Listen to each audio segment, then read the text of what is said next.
بسم اللہ الرحمن الرحیم۔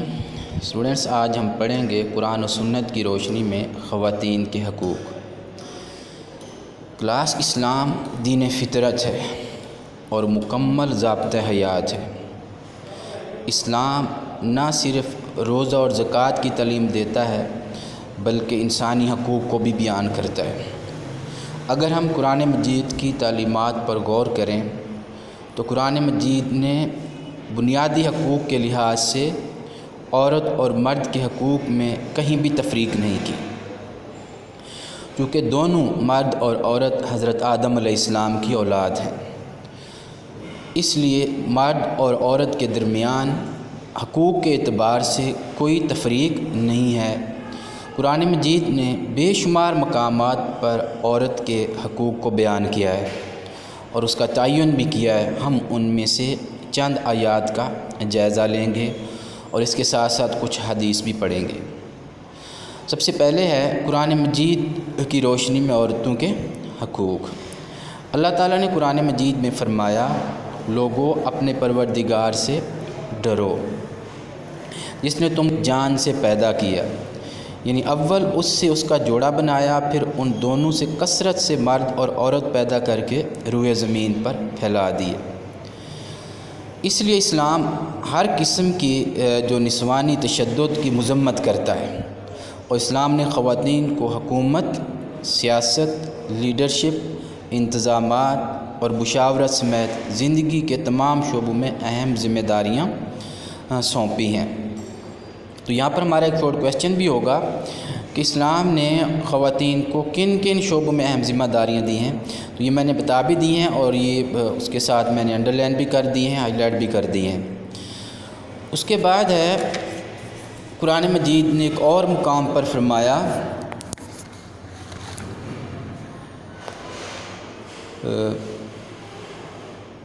کہ میں کسی عمل کرنے والے کے عمل کو مرد ہو یا عورت ضائع نہیں کرتا، تم ایک دوسرے کی جنس ہو۔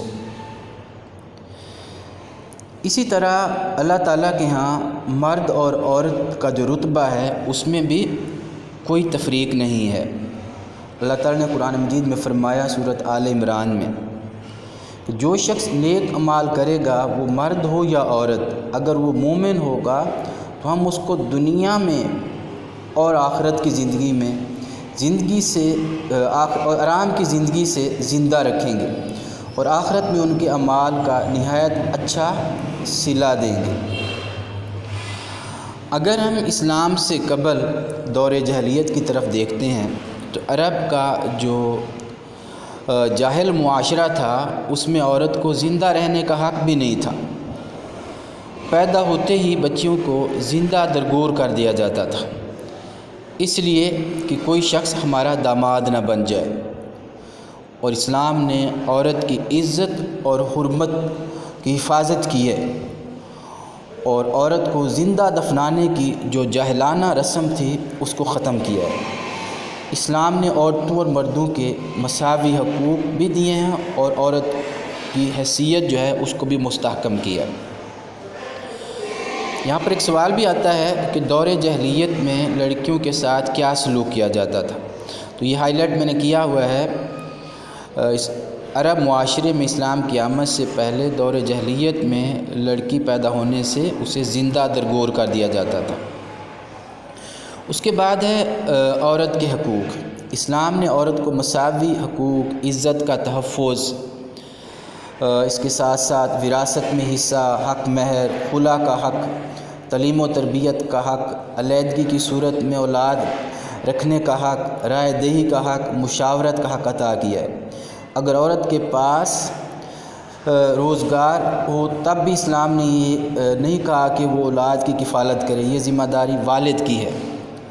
ماں باپ، بہن، بھائی اور بیٹی کی شکل میں اسلام نے ہر رشتے سے عورت کا ترکے میں بھی حصہ رکھا ہے۔ اسی طرح اللہ تعالیٰ نے عمل اور اجر میں بھی دونوں کو، یعنی مرد اور عورت دونوں کو برابر رکھا ہے۔